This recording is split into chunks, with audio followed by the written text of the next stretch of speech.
નમસ્કાર દર્શક મિત્રો, હું છું રૂપલ લુણીચિયા. સંપૂર્ણ ન્યૂઝમાં આપનું સ્વાગત છે. દાંતીવાડા તાલુકામાં 2 દિવસથી પડેલા ભારે વરસાદના કારણે અટાલ સહિતના રસ્તાઓનું ભારે ધોવાણ થયું છે. આથી ધાનેરા ધારાસભ્ય માવજીભાઈ દેસાઈની રજૂઆત બાદ જિલ્લા કલેક્ટર દ્વારા તાત્કાલિક અસરથી રસ્તાઓનું રિપેરિંગ કરવાનું કામકાજ કરવા આદેશ કરવામાં આવ્યો છે. દાંતીવાડા તાલુકાના સીપુ સંપાદનમાં ગયેલ 9 જેટલા ગામના 15થી વધુ રસ્તાઓ છેલ્લા ઘણા સમયથી ખંડેર અને ખખડધજ બની ગયા છે, જેથી હજારો લોકોને ભારે મુશ્કેલી વેઠવી પડે છે. જોકે 2 દિવસથી પડેલા ભારે વરસાદના કારણે આ તમામ રસ્તાઓનું ભારે ધોવાણ થતા ખેડૂતો અને પશુપાલકોને પસાર થવું પણ મુશ્કેલ બની ગયું હતું.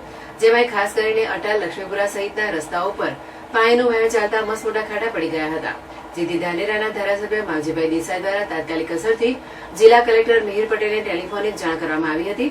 આથી જિલ્લા કલેક્ટર દ્વારા સીપુ સંપાદનમાં ગયેલ તમામ રસ્તાઓની માહિતી મેળવી પ્રાયોગિક ધોરણે રસ્તાઓનું સમારકામ કરવા માટે માર્ગ અને મકાન વિભાગને આદેશ કરવામાં આવ્યો હતો.